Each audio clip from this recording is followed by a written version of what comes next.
ZEE5 app download करें और देखें पूरे एपिसोड बिल्कुल फ्री। और ऋषि कहाँ है? आयुष आ गया क्या? तुम हमसे पूछ रहे हो? फोन तो तुम्हें आया था ना कि वो सुबह तक आ जाएगा। हाँ फोन आया था उसका मॉम, बट उसने कहा कि वो आ जाएगा सुबह तक। हाँ तो कहाँ है वो तो उसने बताया नहीं। उसने बस इतना कहा कि जहाँ भी है वो बस सही है, सेफ है और सुबह तक आ जाएगा। अरे तो सुबह तो हो गई ना, वो आया क्यों नहीं अभी तक? इट्स ओके मॉम, आ जाएगा। क्या पता कहीं लेट हो गया हो, ऐसा भी हो सकता है। सच में नहीं जानते तुम कि कहाँ है आयुष? हाँ वो मॉम चाची क्या है? What? चाची के घर पे? नजाकत मेरी जूती। क्या समझ के रखा है हम लोगों को? गरीब है, कोई कीड़े मकोड़े नहीं। खुद के घर की बेटी तो संभाल नहीं पाए और हम पर सारा गुस्सा निकाल रहा है बस। तुम्हें पता था? हाँ पता था। फोन आया तब से पता था या अभी पता चला? जब फोन आया था तभी से पता है। और तुम पिक करने नहीं गए उसे वहां रहने दे दिया? हाँ मॉम, एक्चुअली वो मैंने कहा ना आपसे, आयुष ने कहा था कि वो जहाँ भी है सेफ है। वो एक्चुअली बलविंदर का पीछा कर रहा था ना, तो पीछा करते करते वहां तक चला गया। तो वो क्या हॉस्पिटल है जो वहां रुक गया? वो What is wrong with you, ऋषि? तुमने उसे रुकने भी दिया वहाँ? वो प्लीज, वो आयुष ने खुद ही कहा था कि वो जहाँ भी है सेफ है, वो आ जाएगा। हाँ, और ऋषि ने तो कहा भी था कि वो उसे लेने चला जाएगा। तुमसे पूछा किसी ने?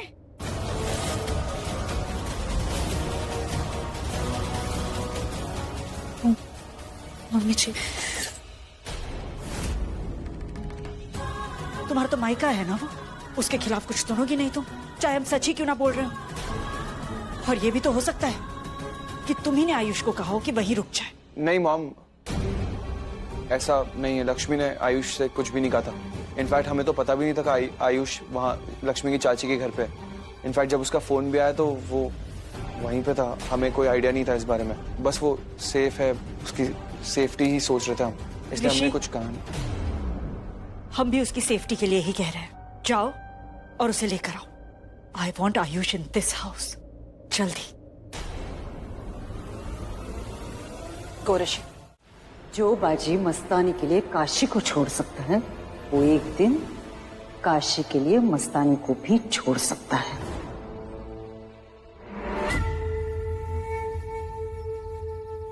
ये मुस्कुराने का नहीं, बाजीराव जी को आजमाने का वक्त है बीबी। ये भी कोई आसमाने का वक्त है?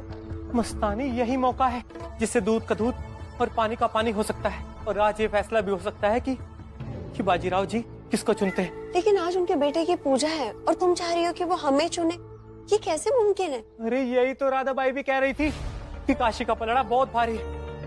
वो जो भी छोड़ेंगी वो तब तुम्हें मिलेगा। पर मतंग, साबित करो कि किसी भी परिस्थिति में बाजीराव जी तुम्हें चुनेंगे। कर सकती हो साबित? वो आएंगे हमारे पास, हम जानते हैं। ठीक है, फिर आर पार का फैसला आज ही होगा। एक तरफ काशी और उनके बेटे की खुशियां और दूसरी तरफ तुम्हारा जन्मदिन। हमारा जन्मदिन? बस एक बार परख के देख लो कि बाजीराव जी किसको चुनते हैं। अपनी मोहब्बत को साबित करने के लिए हमें मजबूर किया जा रहा है तो ठीक है, हम ये करने के लिए तैयार हैं। अगर बाजी ने हमें चुन लिया, अगर वो हमारे पास आ गए, तो हम समझ जाएंगे कि वो हमें कभी नहीं छोड़ेंगे। पर मतंग, आज तो हमारा जन्मदिन है ही नहीं, तो क्या हम झूठ बोले? बाजीराव जी और तू हमेशा के लिए एक साथ रहेंगे, इतना काफी नहीं है क्या? हाँ, कह तो तुम बिल्कुल ठीक ही रही हो। ठीक है, ये करके भी देख लेते हैं।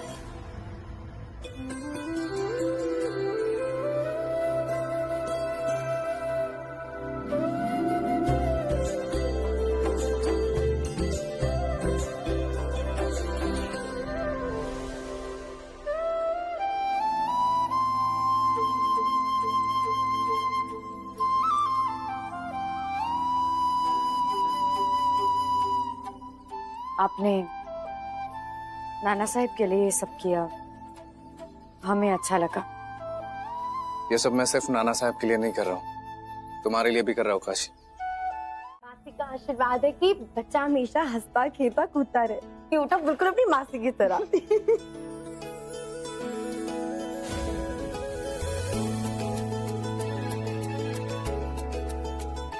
Wish you a healthy pregnancy. Thank you. अरे रिया, क्या सोच रही हो? बधाई दे दो अपनी बहन को।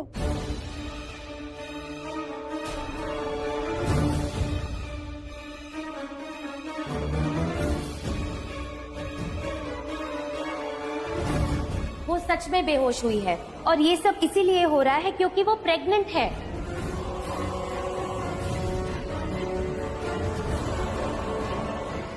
मेरी बहू ये घर छोड़कर नहीं जाएगी।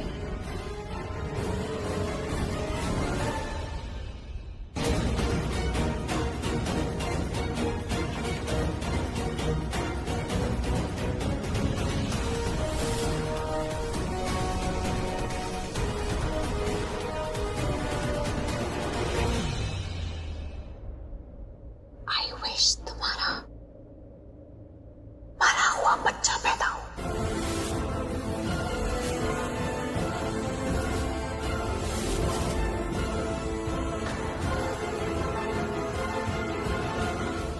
Shriya, how could you?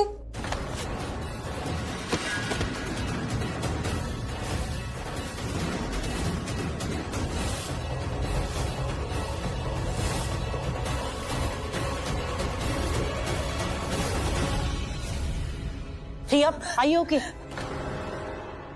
Prachi, ये क्या किया तुमने? Why did you push her? ये हो क्या रहा है? मॉम, मैं बस प्राची को अपनी बेस्ट विशेस दे रही थी। But guess what she did? धक्के देके गिरा दिया इसने मुझे। पता नहीं क्या प्रॉब्लम है इसको मुझसे। क्या प्रॉब्लम है? Really रिया? मुझे तुमसे नहीं, तुम्हें मुझसे प्रॉब्लम है। Day 1 से प्रॉब्लम है। बोलो। मेरी प्रेगनेंसी की न्यूज जब से आई है तुम्हें अच्छा नहीं लग रहा, तुम जेलस फील कर रही हो। अब मेरे लिए पूजा रखी जा रही है, घर में पार्टी है, सब खुश है, मॉम खुश है, तुम्हें अच्छा नहीं लग रहा। बोलो ना, सच क्यों नहीं बोल रही हो? मॉम, इसने पता है मुझसे क्या कहा? इसने कहा कि आई विश तुम्हें मरा हुआ बच्चा पैदा हो।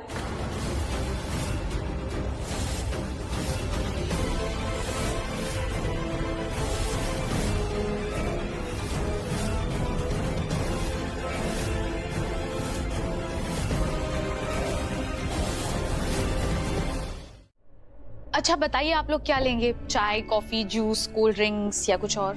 No, I think water is enough, thank you. सिर्फ पानी?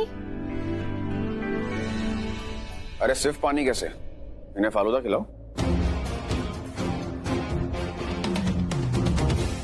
ये क्या है?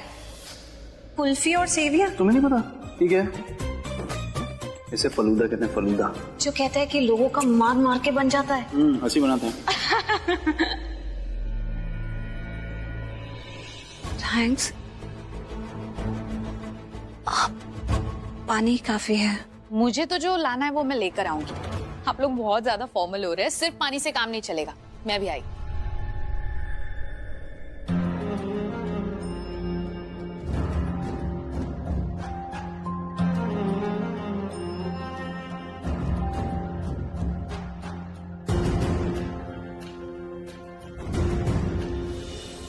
तुम यही सोच रहे हो ना कि हम लोग यहाँ पर क्यों आए? इनके केस में तो मैं कभी सोच भी नहीं सकता। क्या पता इनका मन कर जाए मुझे थप्पड़ मारने का। इन्हें तो शौक है मुझे थप्पड़ मारने का। बहुत अच्छे से समझ सकता हूँ कि तुम्हारे दिल में क्या चल रहा है, इसलिए यहाँ पर आए। I wanted to apologize to you. Arjun, कुछ चीजें तुम्हें भी समझनी होंगी, और वो ये कि पिताजी कुछ दिनों से कुछ डिस्टर्ब चल रहे हैं, तो इसलिए उन्होंने जो भी किया। बाय द वे, मुझे किसी बहुत समझदार इंसान ने एक बात कही थी कि कुछ रिश्ते जो होते हैं वो गलत और गलत फहमियों से शुरू होते हैं। And I think this is the same case with us. Don't you agree? अब एक्चुअली मुझे गलत फहमी हो गई थी, और ही इज राइट। मैं बहुत स्ट्रेस में भी थी, तो मैंने थप्पड़ मार लिया। आसान है नहीं, एक बार नहीं 2 बार थप्पड़ मार लिया,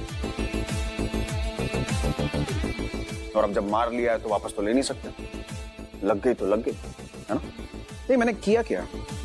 पार्टी में मैंने करण लूथरा की जिंदगी के बारे में एक प्ले दिखाया, जो तुम्हें अच्छा नहीं लगा, तुमने ओवर रिएक्ट किया और तुमने मुझे थप्पड़ मार दिया।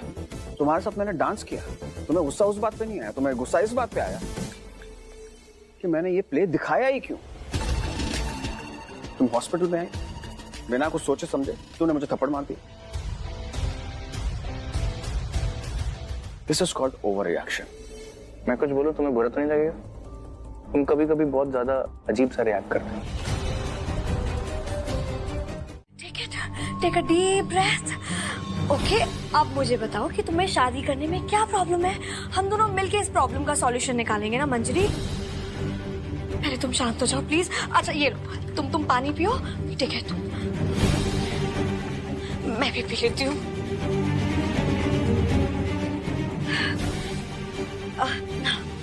ओके, अब बताओ क्या प्रॉब्लम है? पर्सनल प्रॉब्लम छे।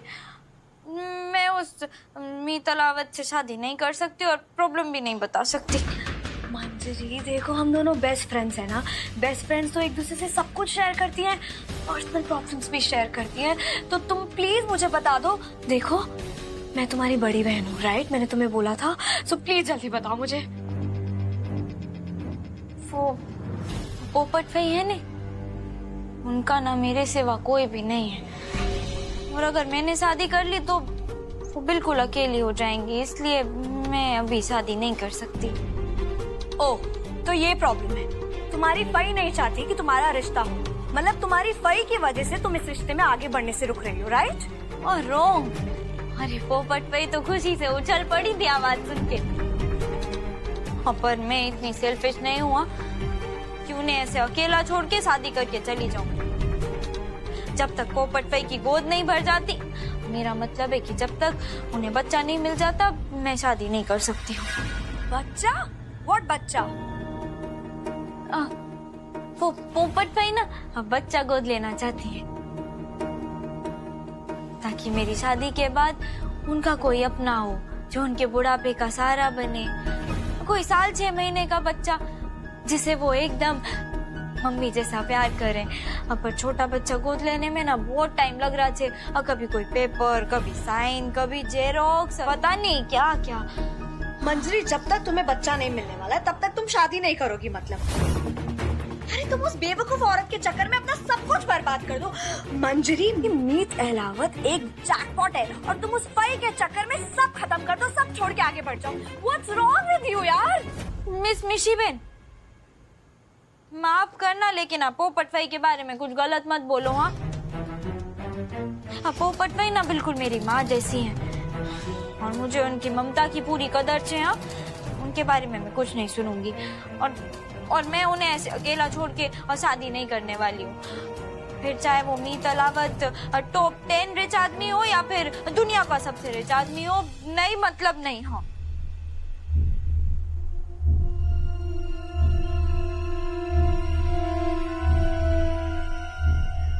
अभी के लिए जय श्री कृष्ण। अब तो ये गल्ले पे बैठेंगी, वो भी सिंहासन पर कब तक? इस शादी की असली कहानी तो सबके सामने आ ही जाएगी अगली सुनवाई तक। जज साहब ने खबरी छोड़ रखा है इनकी इस शादी को परखने के लिए। कब तक करेंगे नाटक आखिर? अरे बोलती क्यों नहीं? ऐसे तो कैंची की तरह तुम्हारी जबान चलती। हमें कैसे पता चलेगा कि शादी सच्ची है या नहीं? कितने ढोंग रचे इस मिठाई ने। शादी का नाटक भी कर सकती है। एक शुभम के कम था जिसे किसी रास्ते से उठाकर थोप दिया मेरे सर पर। अब सिद्धार्थ की बीवी के रूप में मिठाई को मैं आपको इस परिवार पर नहीं थोपने दूंगा। ये मिठाई अगर पहली वाली मिठाई होती तो जवाब जरूर देती, पर आज मिठाई श्रीमती मिठाई सिद्धार्थ चौबे बन गई है। इस घर की बहू और इस परिवार का हिस्सा।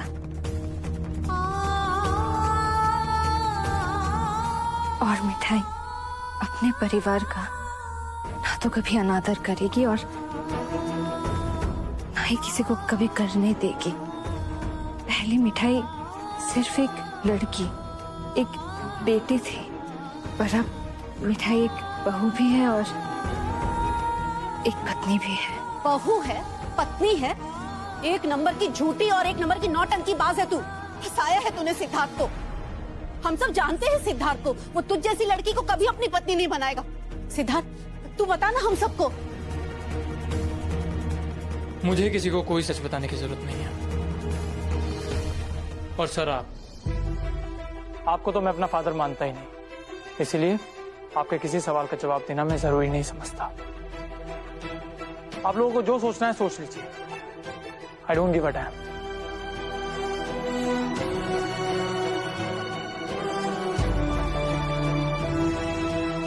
हो सकता है तेरी तबीयत भी खराब हो जाए। बाबा, ये तो भक्ति की बात है ना। बचपन में माँ हमें कहती थी कि बंद आंखों से पूजा इसलिए करते हैं क्योंकि खुली आंखों से हम सिर्फ वही देखते हैं जो दुनिया हमें दिखाना चाहती है, और बंद आंखों से भक्त और भगवान के बीच की भावनाओं के सिवा और कुछ भी नहीं दिखता। और हमने तो हमारे मोहन जी, हमारे भगवान पर शक किया है, तो इसलिए हमें प्रायश्चित तो करना ही पड़ेगा। नानी, राधा का प्रॉमिस पक्का प्रॉमिस होता है। एक बार राधा 1 लाख पर भगवान जी के सामने खड़ी हो गई थी, उसकी गीता खो गई थी। सबने मना किया पर ये मानी ही नहीं, अभी भी नहीं मानेगी। आई नो मुझे क्या करना है। ये गुनगुन कहाँ गई? मुझे जाकर देखना पड़ेगा। मोहन, राधा ने जो किया सो किया। अब तुम भी अपना गुस्सा छोड़ दो, उसे माफ कर दो बेटा। तुम जानते हो ना, उसने जो तय किया है वो करके रहेगी। ये सब इमोशनल ब्लैकमेल है माँ। मोहन, हाँ, बस दूसरों को बुरा फील करो और अपना काम निकलवाओ। मतलब कभी एक टांग पे खड़ी हो जाती है, कभी खाना पीना छोड़ देती है, कभी भगवान को ब्लैकमेल करती है, तो कभी इंसान को। राधा किसी को ब्लैकमेल नहीं कर रही है।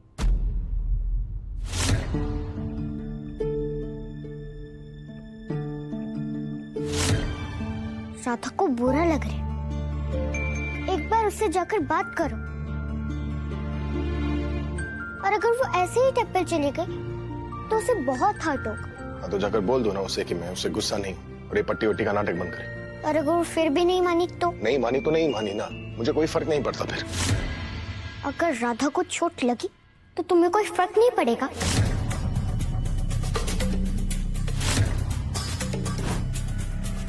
नहीं। बड़े लोग इतने राउंड राउंड करके बातें क्यों करते हैं?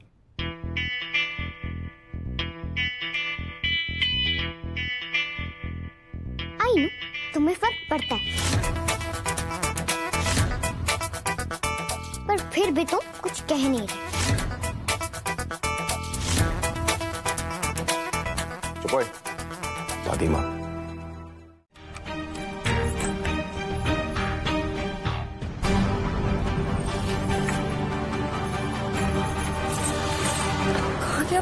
बॉक्स यही तो रखा था।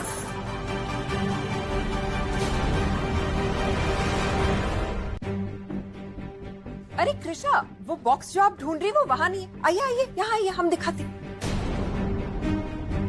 ये देखिए, यहाँ यहाँ है, आपकी मम्मा के पास। वो क्या है, जब ये डब्बा हमने उनको दिया था ना, तो हमने उनसे ये कहा था कि इसमें मिठाई है। अब देखिए ना, वो बेचारी सीधी साधी भोली भाली औरत, उन्होंने तो हमारा यकीन कर लिया। लेकिन ये वीडियो देखकर किसे यकीन होगा, है ना? इनकी बातों पे कौन यकीन करेगा? इस वीडियो में तो यही लग रहा है ना कि चोरनी चोरी का सामान छुपा रही है। ये भगवान, जब ये वीडियो देवराज देखेंगे तो वो क्या सोचेंगे? राजकुमारी कृषा की माँ यानी कि सुधा चतुर्वेदी एक मामूली चोर निकली। बहुत बुरा लगेगा उन्हें कृषा। इतनी गिरी हुई है जया माँ। ये लड़ाई आपके और हमारे बीच में है ना, तो आप मम्मी को क्यों इन्वॉल्व कर रही हैं? कृषा, ये गलत है। हार गई तो रोने लगी क्या? कृषा, ये गलत है। देखो, ऐसा नहीं हो सकता। और ये तुमसे किसने कहा कि जो तुम्हारे और हमारे बीच में है वो लड़ाई है? वो लड़ाई नहीं है, वो तो जंग है। और जंग के बारे में तो तुमने सुना ही होगा कृष्णा। प्यार और जंग में सब कुछ जायज है। तुम्हें क्या लगा था कि जो खेल तुम हमारे साथ खेल रही हो उसमें तुम माहिर हो? ना लड्डू, जिस स्कूल में तुम पढ़ती हो ना, वहां की हम हेडमास्टर नहीं है। कहा ना, जीतने तो नहीं देंगे तुम्हें। माँ आपको छोड़ेंगे नहीं। मत छोड़ना, बिल्कुल भी मत छोड़ना। बट पहले देवराज के बारे में तो सोचिए। ZEE5 ऐप डाउनलोड करें और देखें सारे एपिसोड्स बिल्कुल फ्री।